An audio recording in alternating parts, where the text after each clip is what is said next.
नमस्कार, आप देख रहे हैं हमारी खास पेशकश बिग डिबेट। मैं हूं आपके साथ अक्षय सिंह। हाईकोर्ट के शंभू बॉर्डर खोलने के निर्देश के बाद किसान संगठन एक बार फिर से एक्टिव हो रहे हैं। संयुक्त किसान मोर्चा राजनीतिक की तरफ से प्रेस कॉन्फ्रेंस के दिल्ली कूच का ऐलान किया गया। किसान नेताओं की तरफ से घोषणा की गई कि 17-18 जुलाई को किसान नेता नवदीप जलबेड़ा की रिहाई की मांग को लेकर अंबाला के एसपी दफ्तर का घेराव करेंगे। लेकिन उससे पहले पंजाब हरियाणा हाईकोर्ट की तरफ से किसान आंदोलन के समय वाटर कैनन बॉय के नाम से मशहूर हुए किसान नेता नवदीप जलबेड़ा को नियमित जमानत दे दी गई है, जिसके बाद अब ये माना जा रहा है कि किसान संगठन अपनी रणनीति में बदलाव कर सकते हैं। इन किसान संगठनों का कहना है कि वो शंभू बॉर्डर खुलने का बेसब्री से इंतजार कर रहे हैं। बॉर्डर खुलते ही वो पूरी तैयारी के साथ दिल्ली कूच करेंगे। किसान संगठनों ने मांग की है कि सरकार उन्हें रोकने के बजाय जंतर मंतर या रामलीला मैदान में आंदोलन करने की अनुमति दे। उधर हाईकोर्ट के निर्देश को लेकर हरियाणा सरकार की तरफ से सुप्रीम कोर्ट में एक एसएलपी दायर की गई है, जिस पर सुनवाई आगे होनी है। लेकिन सवाल इस बात को लेकर उठ रहे हैं कि हरियाणा में अब जल्द विधानसभा के चुनाव भी होने हैं। ऐसे में क्या किसान आंदोलन एक बार फिर जोर पकड़ेगा? आखिर वजह क्या है? ट्रैक्टर के साथ ही किसान दिल्ली कूच पर क्यों अड़े हुए हैं? और सबसे महत्वपूर्ण, किसानों के आंदोलन के डर से क्या उन्हें रोकने का प्रयास किया जा रहा है? आज की बिग डिबेट इसी मुद्दे पर।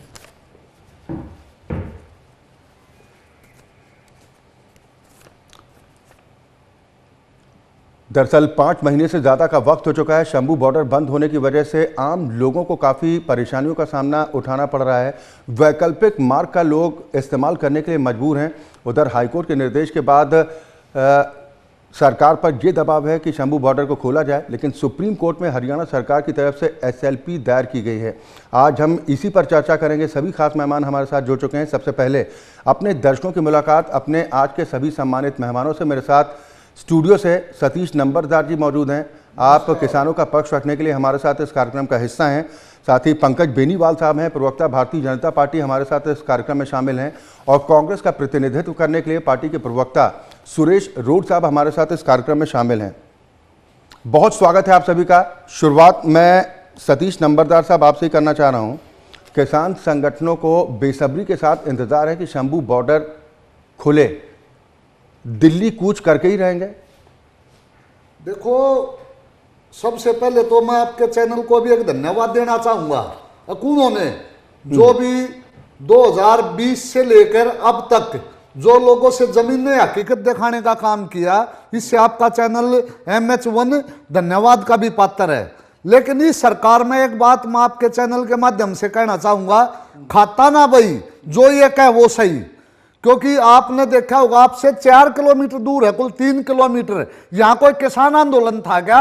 लेकिन आज भी लोगों को इस सरकार की कायरतापूर्ण नीति का लोगों ने भुगतान भुगतना पड़ रहा है। जो आज भी ये जो सिंघू बॉर्डर है, आज भी आधा बंद है।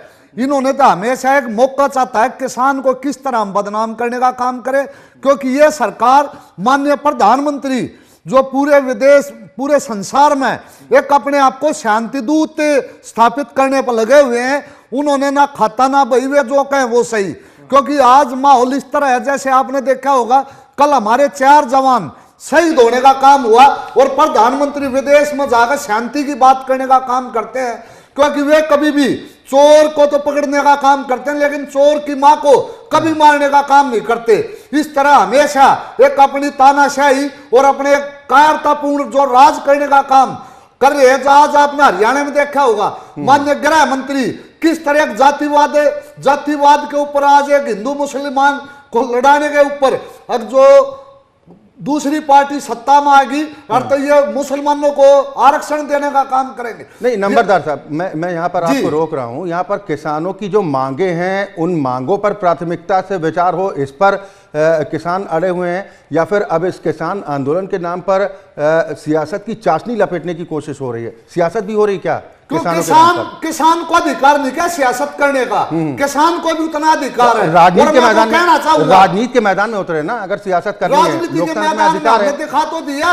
अब जो भी बीजेपी को हराएगा, हम उसका तन मन धन से साथ देंगे। और आपने उत्तरी पूर्वी भारत में पूरे देखा भी होगा किस तरह इस सरकार के अंदर सरकार आपको नहीं लगता फिर इससे किसानों का आंदोलन भटक जाएगा? ये संदेश भी जाएगा कि सिर्फ सियासत चमकाने की कोशिश हो रही है किसान आंदोलन की आड़ में? नहीं, हाँ। किसान खुद चुनाव नहीं लड़ रहा, जो बीजेपी को हराएगा किसान, पूरे का पूरा किसान समाज आज उसके साथ खड़ा। क्योंकि आपने देखा होगा आज वहां पर जो वो महेंद्रगढ़ में एक गृह मंत्री की रैली, इस तरह की रैली, वो एक मतलब इस तरह का नहीं होना चाहिए। क्यों मुसलमान हमारे भाई नहीं है क्या? मान लो उनको आरक्षण मिल भी जाता है, और तो हमेशा किसान तो हमेशा ये कहता है और आरक्षण गरीबी के आधार पर मिलना चाहिए। लेकिन यह समाज, यह सरकार हमेशा जातिवादी नीतियों पर लड़ा के अपना कांटा निकालना जानती है। पर आज किसान इस बात को समझ चुका है, हरियाणा जीतना किसान के लिए एक प्रमुखता का केंद्र बन गया। क्योंकि दिल्ली आने के लिए पहला सूपा हरियाणा ही पड़ता, और हरियाणा हम जीत के एक विपक्ष की झोली में डालने का काम करेंगे। जब कोई सी भी सरकार हो, कोई सी भी पार्टी हो, हमारा मकसद है सिर्फ बीजेपी को सत्ता से बेदखल करने का। जी ठीक, यानी कि किसान आंदोलन के नाम पर यह कहा जाए कि जो एसकेएम संयुक्त किसान मोर्चा है, राजनीतिक राजनीति इस पर हावी हो रही है। मैं पंकज बेनीवाल साहब आपके पास आऊंगा, क्या जवाब देंगे? क्यों डर रहे हैं बॉर्डर खोलने में? आम लोगों की परेशानियों का ही कम से कम संज्ञान लिया जाता। हाईकोर्ट ने निर्देश दिया, उसके बावजूद आप लोग सुप्रीम कोर्ट चले जाते हैं, एसएलपी दायर कर देते हैं। क्या दिक्कत है? रास्ते को बंद ही रख दिया जाएगा क्या हमेशा के लिए? नमस्कार अक्षय जी, सभी साथियों नमस्कार, सभी दर्शकों को मेरा नमस्कार। देखिए, बिल्कुल आपके सवाल बिल्कुल ठीक हैं, और कोई भी कायरतापूर्वक कार्य नहीं है। किसी भी प्रदेश की जनता के हितों की रक्षा करना भी सरकार का काम है।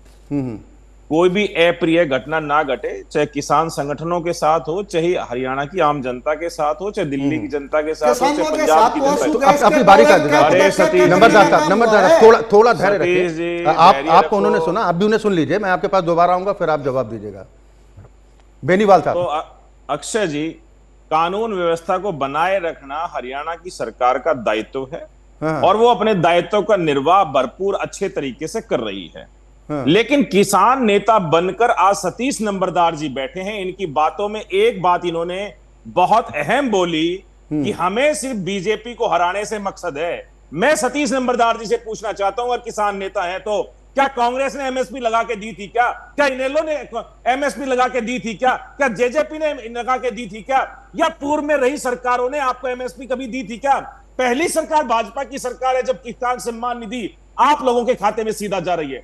आज वो सरकार है जब आप लोगों के खातों में हरियाणा में 14 फसलों पर एमएसपी पर सरकार फसल खरीद रही है। पंजाब की सरकार क्यों नहीं खरीद रही? हिमाचल की सरकार क्यों नहीं खरीद रही? कर्नाटक में कांग्रेस की सरकार है, क्यों नहीं खरीद रही?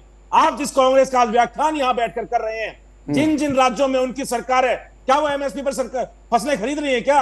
हरियाणा में भारतीय जनता पार्टी की सरकार है और 14 फसलों पर एमएसपी खरीदी जा रही है। और जो अभी खरीफ की फसल पर जो आदरणीय प्रधानमंत्री जी ने फसलों के ऊपर एमएसपी बढ़ाई है, क्या उसका संज्ञान नहीं है किसी को भी कि 2013-14 में जो धान का रेट एमएसपी के आधार पर 1310 रुपए था, उसको आज बढ़ाकर के 2300 रुपए कर दिया गया है। जो धान का रेट जो कांग्रेस के राज में 13-14 में 1345 रुपए था, उस धान को आज 2320 रुपए कर दिया गया।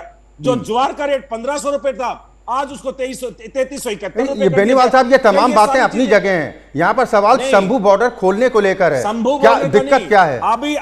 अभी अक्षय जी, आपने भी सुना कि इनका मकसद एक ही रहा कि भाजपा को बाहर निकालना है। मेरा सीधा सीधा सवाल है कि क्या कांग्रेस ने इनकी सुध ली कभी? क्या कांग्रेस ने कभी भावांतर भरपाई योजना के तहत इनका पैसा दिया इनको? क्या कभी फसल खराब होने पर हुड्डा साहब का राज याद नहीं है किसान नेता सतीश नंबरदार को, कि जब फसल खराब हो जाती थी 1 रुपया, 5 रुपया, 6 रुपए, 10 रुपए ये चेक इन लोगों के खातों में आते थे? क्या किसान भाई भूल गए कि बीज के लिए लाइनों में लगना पड़ता था? क्या किसान भाई भूल गए कि हमारे को सिलेंडर लेने के लिए भी लाइनों में रहना पड़ता था? आज अगर अमित शाह जी ने कर्नाटक का उदाहरण देकर यह कहा है कि ओबीसी के जो पिछड़े वर्ग का जितना भी आरक्षण है उसको हटा करके कांग्रेस ने वहां को मुसलमानों को दिया, क्या स्पष्टता होनी चाहिए? सुरेश और साहब, सबसे जरूरी स्पष्टता इस बात को लेकर है कि किसानों का आंदोलन है किस मांग को लेकर, उनका मोटिव क्या है दिल्ली कूच करने का? मैं आऊंगा बेनीवाल साहब आपके पास, इस पर मैं एक सुरेश और साहब से रिएक्शन जरूर लेना चाह रहा हूं। क्यों मैं कहना चाहूंगा जी, इसमें एक लाइन और कहना चाहूंगा कि आपके सवाल आज मुझे लगे कि किसान हितैषी थे, लेकिन आज जो किसान का नेता बनकर यहां बैठे सतीश नंबरदार जी, इनकी बातों में मुझे एक बार भी यह समझ में नहीं आया या एक बार भी ये नहीं लगा कि ये किसान नेता बनकर बैठे या किसानों की बात लेके बैठे। ये सिर्फ कांग्रेस का एजेंडा लेकर के यहां बैठे रहे और कांग्रेस की व्याख्यान करते रहे। ये अपने वक्तव्य जरूर बताएं कि किसानों को एमएसपी पर फसलें कांग्रेस ने कब खरीदी थी? ठीक है, दशकों तक उनका ठीक राज है, रहा। लेकिन जिन स्वामीनाथन आयोग की सिफारिशों को लागू किए जाने की मांग की जा रही है किसानों की तरफ से, वो स्वामीनाथन आयोग की ना रिपोर्ट आज की है, इतने वक्त से लंबित पड़ी है और सरकारें कोई भी रही हो, किसी ने यह हिम्मत नहीं दिखाई कि उन रिपोर्ट को लागू किया जाए, जिसमें सुरेश रोड साहब की पार्टी भी है जो काफी लंबे समय तक रही है सत्ता में। उसके बावजूद 2006 में रिपोर्ट आई थी ना, 2004 से 2014 तक कांग्रेस की सरकार थी, सुरेश रोड साहब। क्या यह माना जाए जिस तरह से नंबरदार साहब की तरफ से कहा जा रहा है कि हमारा मकसद है बीजेपी को सत्ता से हटाना है, तो ये किसानों की मांग को लेकर आंदोलन है या सियासत चमकाने की कोशिश की जा रही है किसानों के कंधे पर बंदूक रखकर? देखिए, मैं तो बड़ा हैरान हूं। अभी बीजेपी के प्रवक्ता साथी ने किसान नेता को दबाव में लेने की कोशिश की है कि उनका एजेंडा क्या है, वो बीजेपी के खिलाफ बीजेपी को हराने की बात क्यों कह रहे हैं। इस देश में, इस प्रदेश में अंबेडकर जी और गांधी जी ये अधिकार देके गए हैं कि आप जिसको मर्जी हराओ और जिसको मर्जी जिताओ, यही लोकतंत्र है, यही हमारे हिंदुस्तान के लोकतंत्र की सुंदरता है और यही सत्य है, यही सत्यम शिवम सुंदरम है। मेरे को बड़ी हैरानी हुई, एक सत्ता पक्ष का एक साथी हमारा ये कह रहा है किसानों को कि आपका एजेंडा बीजेपी को हराने का क्यों है। तो आप किस मुंह से बात कर सकते हैं? सुरेश रोड साहब, सवाल तो इस बात को लेकर उठेंगे ना कि अगर क्या आपने एमएसपी दी थी? बेनीवाल साहब आ रहा हूं, उन्होंने आपका फेवर लेने की बात कही। हाँ, क्या एमएसपी आप लोगों ने दी थी? क्या 6 दशकों तक आपका ठीक राज ठीक, रहा? मैं बेनीवाल साहब आऊंगा। अभी सुरेश रोड साहब का टर्म है, उन्हें अपनी बात रख लेने दीजिए। नंबरदार साहब, फिर मैं आपके पास आ रहा हूं। सुरेश दूसरी रोड बात, साहब, जिसको एमएसपी मिली या जिसने लेनी है, हाँ, तो वही तो फैसला करेंगे उनको मिली कि नहीं मिली। आप और मैं अगर बात करते रहे, जब किसान 750 किसान शहीद हो गए बॉर्डरों पे बैठे हुए, उनके ऊपर बौछारें की गई पानी की, उनके नीचे पांव के नीचे किलें लगाई गई, उनकी बिजली काटी गई, कांग्रेस समर्थन करेगी? यात्राएं दी गई, मानसिक किसानों के दिल्ली कूच के ऐलान का समर्थन है कांग्रेस का? मैं अपनी बात पूरी कर रहा हूं, उस बात पर भी आऊंगा। सर, आप ही बात पूरी कीजिए ना सवालों पर, लेकिन जवाब भी दीजिए। मैं ये कह रहा हूं कि जिन किसानों ने अगर एमएसपी मिली होती, 750 किसान क्यों शहीद होते वहां पर बॉर्डर पे जाके? एक सिंपल सवाल है। बीजेपी की तरफ से बार बार, जैसे मोदी जी ने भी बोला था कि झूठ बोलो, बार बार बोलो, वही प्रैक्टिस इनको रटा के की जाती है। 14 फसलों में हमने, अरे छोड़िए ना, बीजेपी का सवाल बीजेपी से हम करेंगे, उनसे जवाब लेंगे। मैं कांग्रेस से जानना चाह रहा हूं, आप पार्टी के प्रवक्ता हैं, पार्टी का पक्ष रखने के लिए मौजूद हैं, क्या किसानों के दिल्ली कूच आंदोलन का समर्थन कांग्रेस की तरफ से है? किसानों के हमारे अभी तक जानकारी में नहीं है। किसान ऐसा कुछ कर रहे हैं कि नहीं कर रहे हैं, या मीडिया बीजेपी के? अरे सर, आज प्रेस कॉन्फ्रेंस हुई है एसकेएम, जो खुद को राजनीतिक कहता है, लेकिन उनके प्रवक्ता यहां पर आकर कह रहे हैं कि हम कर देंगे स्टैंड क्लियर। मैं जो बात कह रहा हूं, जो बीजेपी ने पूछा, मैं उसका तो जवाब दे दूं। सर, मैंने जो सवाल किया आप उस पर जवाब नहीं दे रहे हैं। समर्थन है या नहीं है? कोई बात नहीं, बता रहा हूं। आप इतने व्याकुल क्यों रहे हो? जो कंटिन्यू है, कोई दिक्कत नहीं। अब राहुल गांधी विपक्ष का नेता है, मतलब ये भी शो भी तय कीजिएगा सुरेश रोड साहब, बहुत अच्छे, आप शो भी तय कीजिएगा आप ही। सवाल पूछने में छुट्टी नहीं होने देंगे आप। मीडिया के अधिकारों की रक्षा करेंगे। रोड साहब, आज सुबह से मीडिया में मैं पंकज जी आ रहा हूँ, पंकज जी आ रहा हूँ। हाँ सुरेश रोड साहब, इसका मतलब आप लोग देखते नहीं, मैंने किसानों को नजरअंदाज कर रहे हैं आप लोग। क्या बात कर रहे हैं? कोई बात है? आपको पता ही नहीं है। आप बात सुनिएगा मेरी, जो पहले बात है, मुझे विषय से मत भटकाइएगा। 14 फसलों में ये कह रहे हैं कि एमएसपी दे दी। हर प्रवक्ता हर चैनल पे यही झूठ बोलता है। अरे आपने धनिये के ऊपर जीएसटी दे दी, एमएसपी दे दी। धनिया की फसल हरियाणा में होती कितनी है? आपने क्यों अर्जी रुपए क्यों नहीं दी? आप इनको भूपेंद्र सिंह हुड्डा जी के नाम पे बड़ी दिक्कत है कि हुड्डा साहब ने क्यों नहीं दी? स्वामीनाथन आयोग की रिपोर्ट क्यों नहीं लागू करी? स्वामीनाथन आयोग आसमान से नहीं टपका था। श्रीमती सोनिया गांधी और डॉक्टर मनमोहन सिंह जी ने एक कृषि वैज्ञानिक स्वामीनाथन के नेतृत्व में एक कमेटी बनाई कि किसानों के उत्थान के लिए आप सुझाव दीजिए। उस कमेटी की रिपोर्ट आई। चौधरी भूपेंद्र सिंह जी हुड्डा, जो सबसे बड़े किसान नेता है हिंदुस्तान के आज, किसी भी पार्टी की, सिर्फ कांग्रेस के नहीं, चौधरी भूपेंद्र सिंह हुड्डा कांग्रेस के ही नहीं हिंदुस्तान में सबसे बड़े किसान नेता हैं। उनको उस कमेटी का चेयरमैन बनाया गया और मुझे गर्व है मेरे नेता चौधरी भूपेंद्र सिंह हुड्डा ने स्पारस लागू करने की हिमायत की, उस कमेटी के बतौर चेयरमैन ये फैसला। लेकिन जब खुद की सरकार थी तब लागू नहीं कर पाए, हिमायत की, लेकिन जब दूसरी सरकार आ गई तब हिमायत की कि भाई एमएसपी की कीमत मिलनी चाहिए, लेकिन जब हमारे पास पावर है तब हम हिम्मत नहीं दिखा पाएंगे। ये नंबरदार साहब, आपको नहीं लगता कि राजनीतिक दलों की तरफ से किसानों के लिए धोखा? आऊंगा, दोबारा आऊंगा। नहीं, एक सेकंड। भूपेंद्र सिंह हुड्डा जी के राज में, चीरी गई राज में किसान इतना खुश। अरे वो सभी इस फसलों पर एमएसपी की गारंटी की मांग कर रहे हैं कि लिखित कानूनी गारंटी दीजिए। आप कह रहे हैं कि हमने कुछ फसलों पर दी है, तो ऐसा तो कई जगहों पर है ना। मैं नंबरदार साहब आपके पास आऊंगा। सवाल इस बात को लेकर उठ रहे हैं कि किसानों का असल मकसद क्या है इस आंदोलन के नाम पर? किसानों की मांग पूरी हो या फिर आप लोगों का एजेंडा यह है कि बीजेपी को शिकस्त मिलनी चाहिए चुनाव में? ठीक, रोज साहब, आप वर्तमान की बात क्यों नहीं करते? रोज साहब, मैं आऊंगा, अभी समय है ना, आप ही ने अभी इंडिकेट किया। आजाद नहीं था। मैं आऊंगा, मैं अभी दोबारा आपके पास आऊंगा।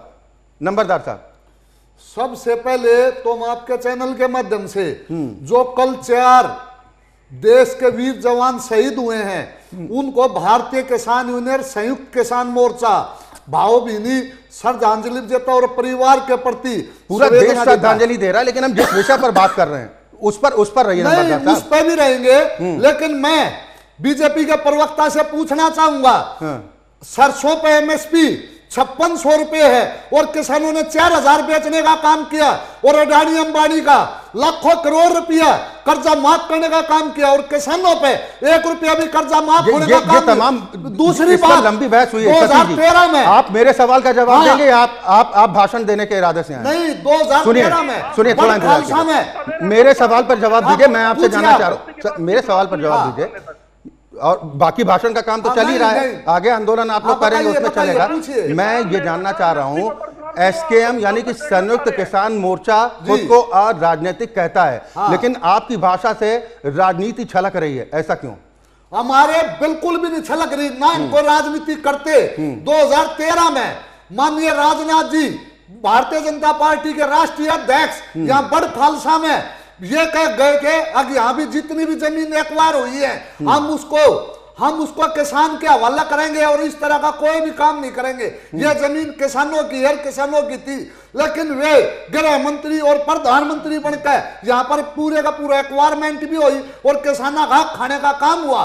और आज पूरी तरह किसान, और 2013 में भूमि अधिग्रहण बिल और हरियाणा में किस तरह एक्वायरमेंट होने का काम हो रहा है, उस सब के खिलाफ आज संयुक्त किसान मोर्चा किसानों के हक में खड़ा है। और जो C2+ की बात है और किसान कर्जे की बात है, किसान अपना कर्जा माफ करवा करेगा और C2+ स्वामीनाथन आयोग की रिपोर्ट लागू नहीं होगी। इतने से कोई भी सरकार हो, कांग्रेस आ जाएगी, हम उसके खिलाफ भी बिगुल बजाएंगे। और 2013 में बीजेपी सरकार ने माननीय प्रधानमंत्री अपने मुख्यमंत्री काल में हर चीज का वादा करके प्रधानमंत्री की गद्दी पर बैठने का काम किया था, लेकिन उन्होंने गद्दी पर बैठते ही देश के साथ गद्दारी करने का काम किया और किसानों को भूल के जेल की सलाखों में। एक ब्रेक के लिए हमें यहाँ पर रुकना है, लेकिन ब्रेक के उस पार वापस आएंगे तो हम यही समझने की कोशिश भी कर रहे हैं, किसानों की मांगे बिल्कुल जायज हैं, किसानों के हित में तमाम कदम उठाने चाहिए।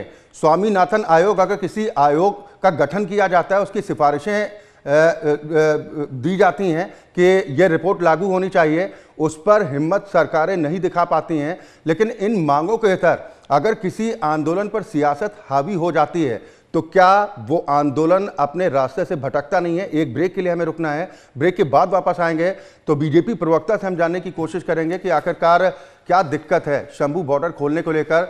जब हाईकोर्ट की तरफ से निर्देश जारी कर दिया गया तो सुप्रीम कोर्ट जाने की जरूरत आखिर पड़ी क्यों? आखिर दिक्कत क्या है? हरियाणा सरकार को क्या जरूरत पड़ गई सुप्रीम कोर्ट जाने की? बॉर्डर आज नहीं तो कल तो खोलना ही पड़ेगा। देखिए अक्षय जी, बिल्कुल आपकी बात बिल्कुल ठीक है, आज नहीं तो कल खोलना ही पड़ेगा और चीज खुले भी, क्योंकि आवागमन बहुत रुका हुआ है। और आपने देखा भी होगा कि पिछले बीते कुछ दिनों पहले ही असीम गोयल जी हरियाणा सरकार के मंत्री हैं, वो शिवराज सिंह चौहान जी जो कृषि मंत्री हैं उनसे मिले भी थे इसी बात को लेकर के कि हरियाणा का जो शंभू बॉर्डर है उसको किसानों के साथ बात करके किसी भी तरीके से उसको हम खोलें, ताकि जो व्यापार है या व्यापारी हैं, जो लोग परेशान हो रहे हैं, वो सब परेशानियां ना आए। तो हरियाणा सरकार या भारतीय जनता पार्टी की सरकार हर वो कदम उठाती है जो किसान हितैषी हो, गरीब हितैषी हो, जनता हितैषी हो, क्योंकि जनता की सरकार है। सरकार ऐसी सरकार नहीं है क्योंकि जनता ने बनाया है। जनता जब बनाती है तो जनता जनार्दन ही सबसे बड़ी होती है, उसी को आपको रिबाउंस करना होता है, उसी को आपको फैसिलिटीज, उनकी जो चीजें उन तक वापस पहुंचानी होती हैं। और अभी हमारे किसान भाई बिल्कुल कह रहे थे कि भाई सरसों एमएसपी पर नहीं खरीदी। मैंने अभी ब्रेक के दौरान हैफेड के काफी सारी जगह मैंने कॉल किया, गुड़गांव किया, फरूखनगर किया, हिसार किया, सब जगह मंडियों में फोन किया।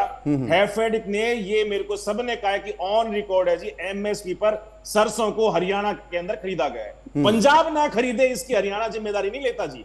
आम आदमी पार्टी पंजाब में ना खरीदे या पहले कांग्रेस नहीं खरीदती थी, भारतीय जनता पार्टी जिम्मेदार नहीं है, लेकिन हरियाणा के अंदर हैफेड ने बिल्कुल एमएसपी के ऊपर 5650 पर ही सरसों को खरीदा है। यह मैं अपने बड़े भाई को बताना चाहता हूं जो किसान नेता नंबरदार साहब ठीक है सतीश जी क्या कहेंगे? कानून व्यवस्था को बनाए रखने के लिए हाई कोर्ट ने यह नहीं कहा था कि जाओ और सब कुछ खोल दो। हाई कोर्ट ने यह कहा था किसान संगठनों से बात हो, एक बार माहौल को चेक कर लिया जाए। अगर माहौल सौहार्दपूर्ण है, माहौल ऐसा है कि हम उस स्थिति में खोल सकते हैं, तो वो अभी माहौल हरियाणा की सरकार को नहीं लगा है। लेकिन सवाल इस बात को लेकर, ठीक पंकज बेनीवाल साहब, मैं नंबरदार साहब आपसे ही आप उनकी बात पर जवाब भी दे दीजिएगा। एक छोटी सी बात और मैं कह दूं, एमएसपी पर भारतीय जनता पार्टी ने, नरेंद्र मोदी जी की सरकार ने कमेटी गठित की थी और उसमें हर एक संगठन ने अपने अपने लोग दे दिए थे। साइंटिस्ट उसमें थे, एग्रीकल्चर से लोग उसमें थे, लेकिन किसान संगठनों की तरफ से जो मेंबर आने चाहिए थे वो मेंबर वहां नहीं पहुंचे, इसलिए यह काम उस कमेटी का उस समय पर रुक गया।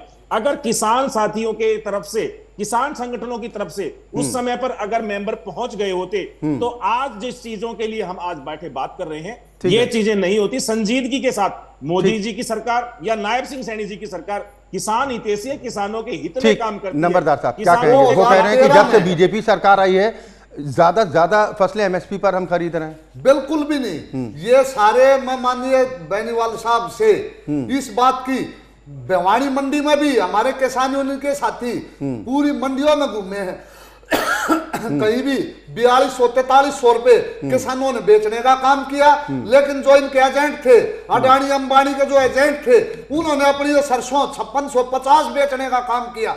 हमेशा केंद्र में बैठी भाजपा की सरकार भी और हरियाणा सरकार भी एक आप वैसी सरकार थी जो बैसाखियों पे थी, जो किसानों के साथ बहुत बड़ा धोखा करके किसानों ने तो इनको 40-41 सीट देकर सत्ता से बाहर करने का काम किया था, लेकिन इन अडानी अंबानी के साथ मिलकर हरियाणा के साथ धोखा करने का काम किया।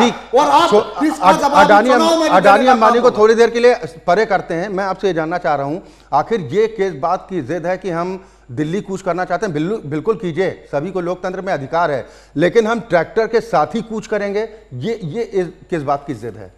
क्यों प्रधानमंत्री जो वहां पर बंगाल में उन्होंने मना कर दी कि यहाँ भी संवेदनशील एरिया है, यहाँ पर आप रैली मत करिए, और माननीय गृह मंत्री भी, प्रधानमंत्री भी वहां पर रैली करने का काम करते हैं, तो किसान दिल्ली नहीं आ सकता क्या?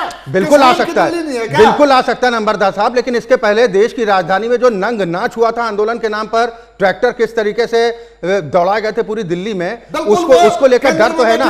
एक सरकार का साजिश होने का काम था। किसान उस टाइम पे भी किसान ने अपने खुद का आंदोलन को खत्म करने के लिए उन्हें बनाई हुई एक रणनीति के तहत दिल्ली के किसानों को सड़कों पर दौड़ने का काम हुआ था। अरे आप जवानों की बात कर रहे हैं, अभी आप जवानों की बात कर रहे थे, कितने जवानों के सर फोड़े गए थे वहां पर? हम आज भी उसकी सीबीआई फिर तैयारी कर रहे हैं, आज भी फिर वही तैयारी, दूध का दूध और पानी का पानी हो।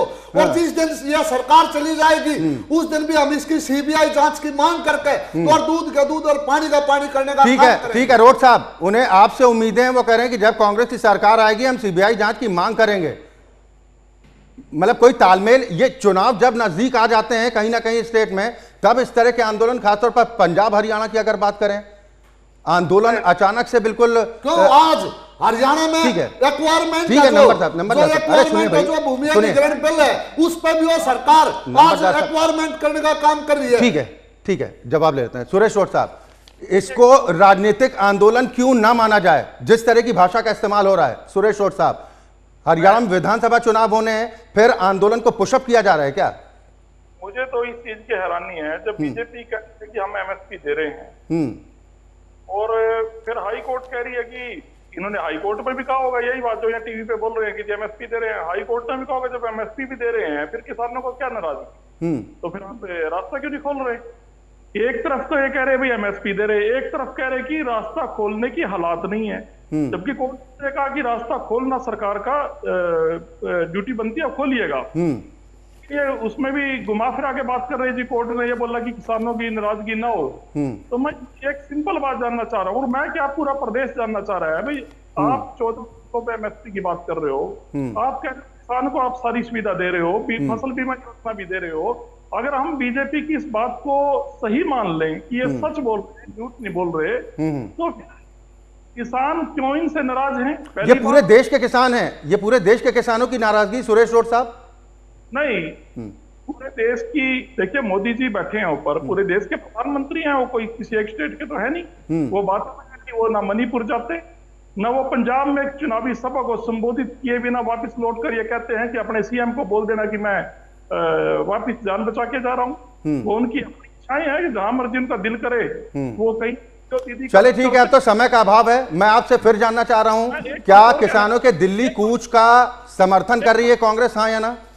नहीं, एक बात और कहना चाह रहा हूँ, आपने एक बड़ी बात कर दी अभी। आपने किसान नेता को पूछते हुए कहा कि पहले दिल्ली में जो किसानों ने नंगा नाच किया और जो नहीं किया, जो जवान पुलिस के वहां पर उनको चोटें आई, आपने ये बात बोली। मैं आपसे ये पूछना चाहता हूँ सीधा MH1 के एंकर से जो डिबेट चला रहे हैं, मैं नाम नहीं जानता ना मैं जानना चाहता, आपकी मानसिकता एक एजेंडे को रन करने की समझ चुका हूं, और आपसे सीधा सवाल, तो मेरे सवाल का जवाब पहले दे। रोड साहब, मानसिकता समझने की जरूरत आप लोगों को है कि इस आंदोलन के नाम पर हम कह रहे हैं कि किसानों की बात, पूरे देश का किसान है, किसानों की मांगे जायज हैं, उनके लिए सरकारें जितना भी काम करें उतना कम है, लेकिन किसानों के कंधे पर अगर बंदूक रखकर चलाने की कोशिश की जाती है ना, तो ये चक्षु बोलते हैं हिंदी में, इनको खोलिए, इनको निहारिए।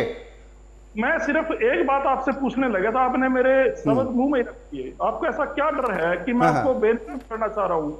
आपकी मैं पोल खोलने जा रहा हूँ, तो आप सुन लो 2 मिनट, उसके बाद मैं खुल जाऊंगा डिबेट पे भी, ऑडियो फोन निकाल। आप इस बात का तो जवाब दे नहीं पा रहे हैं कि समर्थन करेंगे नहीं करेंगे, आप दुनिया भर का ज्ञान दे रहे हैं।